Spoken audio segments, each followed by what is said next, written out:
Yeah, we got him on the wing, and the thinking was maybe to try to free him up to skate a little bit more where he's not working down low. And I really thought that line really skated well. Yeah.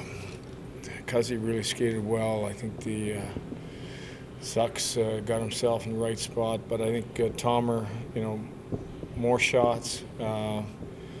He had a drive there. I think he could have probably taken to the front of the net, but a lot more evident his skating in that game. So that was a positive for sure. The power play, moving him around a lot, going high-low. I mean, it seemed to work well, and he seemed to like it. Yeah, and we've been working on that for a while, and I thought last night the power play was fantastic.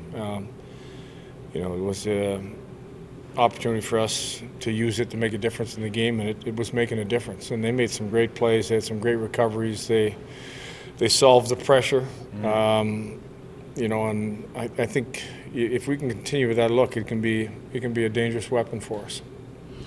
Zucker's been around a long time. I'm sure you coached against him plenty. Is there anything you've begun to appreciate about his game, being around him as much as you have this year? When you get around him, you start to figure out a lot more things. And I think his presence around the net front, the blue paint, the power play goals he scored. You go to the LA one, the tip in front of the net last night. In the paint, feet sideways, stick on the ice. A little bit of Thomas Vanek in a couple of those goals where he just knows where to be and where to tip it. So, and I really think that he has skated well, probably better than I expected, from watching him last year. And I think he must be feeling, player starts to feel it, and I think he's feeling it right now. In the rearview mirror on that tying goal, was it a case guys were too worried about the points, do you think? There was a lot of guys around him, Drew, and no one knew with him. It was just one miscue, just a read on the play by our forward. I still think going back looking at it, we had 3 opportunities to kill the clock with hanging onto the puck. Without the icing. That's right. Dolls had a couple of them. Tucky had an opportunity to just put it up the wall, kill more time. That's the part we went over again. That some of that can be communication.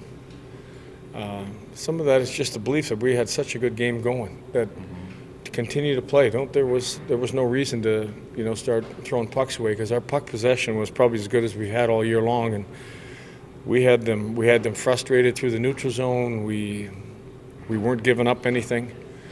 I think if you look at even strength chances in the third period, I think it was 2-1 in our favor. The only one they had was their early one, and the 2 goals we scored. It was a tough match in the third when it came to 5-5 hockey.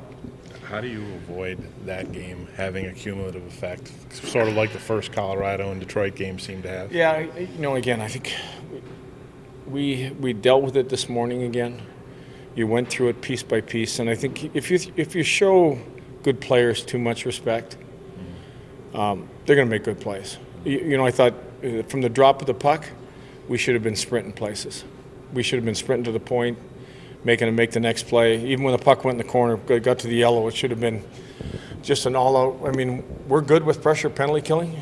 When you're 5-on-6, you're penalty killing. And I thought we had one guy go, and then we had 4 guys that kind of hesitated. And it opened up opportunity for them to make a play.